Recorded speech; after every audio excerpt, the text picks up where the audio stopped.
നല്ല ടേസ്റ്റിയും സോഫ്റ്റുമായിട്ടുള്ള നാളികേര ദോശയുടെ റെസിപ്പി നോക്കാം. അതിനായി ഞാനിവിടെ ഒരു ബൗൾ ആദ്യം എടുത്തിട്ടുണ്ട്. അതിലേക്ക് നമുക്ക് 2 കപ്പ് പച്ചരി ചേർത്ത് കൊടുക്കാം.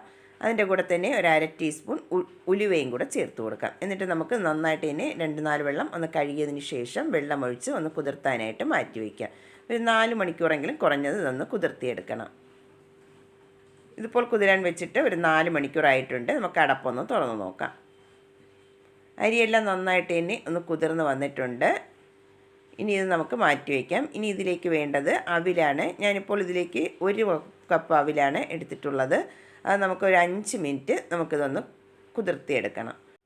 ഞാനിവിടെ എടുത്തിട്ടുള്ളത് കുറച്ച് കട്ടിയുള്ള അവിലാണ്. അതുകൊണ്ട് ഒരു 5 മിനിറ്റ് നമുക്കിതൊന്ന് വെള്ളമൊഴിച്ച് ഒന്ന് കുതിർത്താനായിട്ട് മാറ്റി വയ്ക്കാം. കട്ടി കുറഞ്ഞ അവിലാണെങ്കിൽ നമുക്ക് ഉടനെ തന്നെ കഴുകിയതിന് ശേഷം എടുക്കാവുന്നതാണ്. ഇതൊരു 5 മിനിറ്റ് ഞാനിവിടെ വെള്ളമൊഴിച്ച് ഒന്ന് കുതിർത്താൻ വയ്ക്കുന്നുണ്ട്. ഇനി നമുക്കതൊന്ന് അടച്ച് വെച്ച് മാറ്റി വയ്ക്കാം. ഒരു 5 മിനിറ്റ് കഴിഞ്ഞതിന് ശേഷം എടുക്കാം. ഇതുപോലെ ഒരു 5 മിനിറ്റ് ആയിട്ടുണ്ട്. നന്നായിട്ട് തന്നെ കുതിർന്ന് വന്നിട്ടുണ്ട്. ഇനി നമുക്കതിൻ്റെ വെള്ളമെല്ലാം ഒന്ന് മാറ്റിയിട്ട് എടുക്കാം. അത് വെള്ളമെല്ലാം ഒന്ന് മാറ്റിയെടുത്തിട്ടുണ്ട്. ഇനി നമുക്ക് അരി ഒന്ന് അരച്ചിട്ട് എടുക്കണം. അരി മിക്സിയിലെ ജാറിലേക്ക് ഇട്ട് കൊടുത്തിട്ടുണ്ട്. അതിൻ്റെ കൂടെ തന്നെ നമുക്ക് കുതിർത്തി വെച്ചിട്ടുള്ള അവിലും കൂടെ ചേർത്ത് കൊടുക്കുന്നുണ്ട്. ഇനി അതിലേക്ക് ചേർത്ത് കൊടുക്കുന്നത് തേങ്ങയാണ്. 2 കപ്പ് തേങ്ങയാണ് ഞാനിവിടെ ചേർത്ത് കൊടുക്കുന്നത്.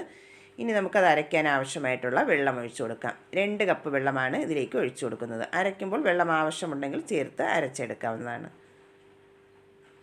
നല്ല പേസ്റ്റായിട്ട് ഇനി ഒന്ന് അരച്ചിട്ട് എടുക്കണം. ഞാനിവിടെ അരച്ചെടുത്തിട്ടുണ്ട്. അരച്ചെടുത്തപ്പോൾ ഒരു 1/2 കപ്പ് വെള്ളവും കൂടെ ചേർത്ത് കൊടുത്തിട്ടുണ്ടായിരുന്നു. അങ്ങനെ ടോട്ടൽ 2.5 കപ്പ് വെള്ളം ഒഴിച്ചാണ് ഇത് അരച്ചെടുത്തിട്ടുള്ളത്. ഇനി നമുക്ക് മിക്സിയുടെ ജാറിലേക്ക് ഒരു 1/4 കപ്പ് വെള്ളവും കൂടെ ഒഴിച്ചതിന് ശേഷം അതും കൂടെ അതിലേക്ക് ഒഴിച്ചു കൊടുക്കാം. ടോട്ടൽ 2.25 കപ്പ് വെള്ളമാണ് ഇതിലേക്ക് ഒഴിച്ചു കൊടുത്തിട്ടുള്ളത്. എന്നിട്ട് നമുക്ക് നന്നായിട്ട് ഇനി ഒന്ന് മിക്സ് ചെയ്തിട്ട് എടുക്കണം.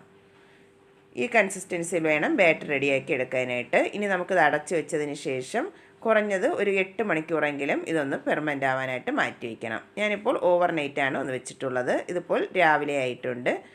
നന്നായിട്ട് ഇനി മാവെല്ലാം ഒന്ന് പതഞ്ഞ് പൊങ്ങി വന്നിട്ടുണ്ട്. ഇനി നമുക്ക് നന്നായിട്ട് ഇതൊന്ന് മിക്സ് ചെയ്തിട്ട് എടുക്കണം. ഇതിവിടെ നന്നായിട്ടൊന്ന് മിക്സ് ചെയ്തെടുത്തിട്ടുണ്ട്. ഇനി നമുക്കിതിലേക്ക് ആവശ്യമായിട്ടുള്ള ഉപ്പും കൂടെ ചേർത്ത് കൊടുക്കാം. ഉപ്പും കൂടെ ചേർത്തതിന് ശേഷം നന്നായിട്ട് ഇനി വീണ്ടും ഒന്നും കൂടെ ഒന്ന് മിക്സ് ചെയ്തിട്ട് എടുക്കണം. മാവ് ഇവിടെ റെഡി ആയിട്ടുണ്ട്. ഇനി നമുക്ക് ദോശ ഒന്ന് തയ്യാറാക്കി എടുക്കാം.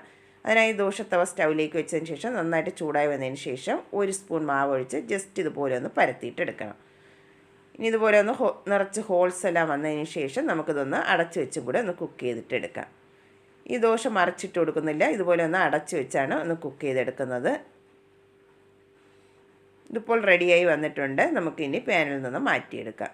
നല്ല ടേസ്റ്റി സോഫ്റ്റുമായിട്ടുള്ള